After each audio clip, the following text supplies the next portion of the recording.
Praise the lord. ఈ సమయంలో మనము ఆఫ్రికా ఖండంలో మిషనరీగా సేవ చేసిన డేవిడ్ లివింగ్స్టన్ గురించి తెలుసుకుందాం.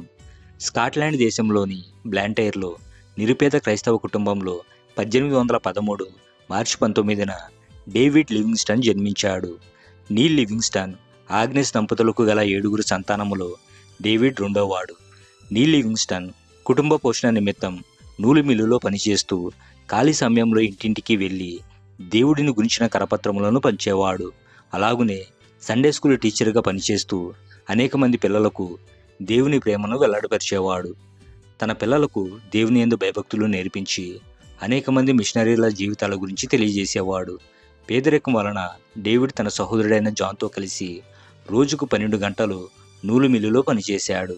అదే క్రమంలో తన తోటి బాల కార్మికులతో కలిసి స్వగ్రామమైన బ్లాంటైర్లో పాఠశాల విద్యను పూర్తి చేశాడు.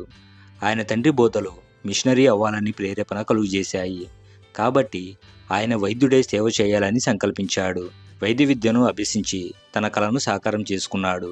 తొలుత చైనా దేశానికి మిషనరీగా వెళ్ళాలని ఆయన కోరుకున్నాడు.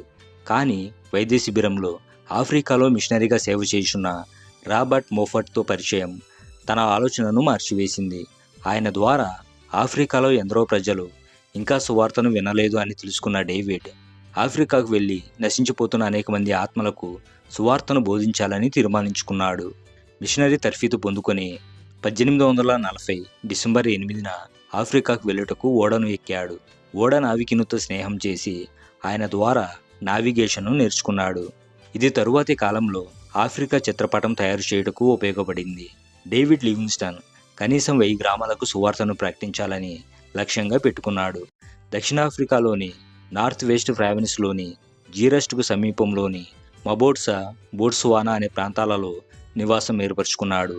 మబోట్సాలోని ప్రజలకు దేవుని రాజ్య సువార్తను ప్రకటించి వారిని క్రీస్తు సైనికులుగా మార్చాడు. మబోట్సా వారు గొర్రెలను మేపేవారు. గొర్రెలపై తరచూ సింహాలు దాడి చేసేవి.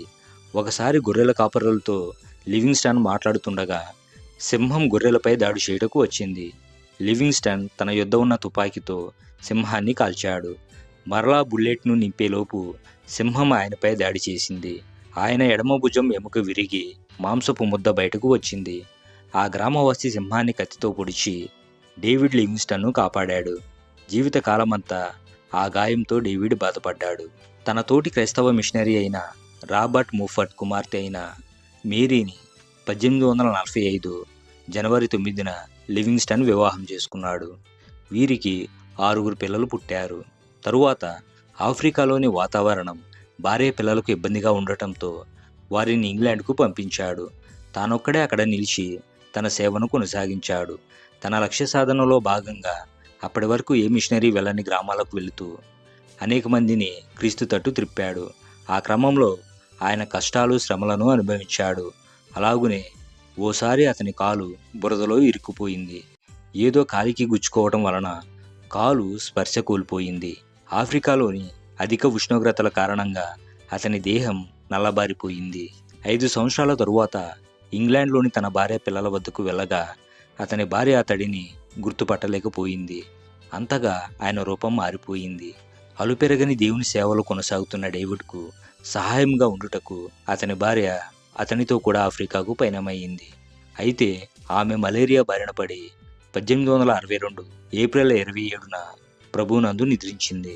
తన శరీరము గాయాల పాలై బలహీనపడిన, తానెంతో ప్రేమించిన భార్య చనిపోయినా, ఎన్నో ప్రతికూల పరిస్థితులు ఎదురైనా తాను ఏనాడు వెనకడుగు వేయలేదు.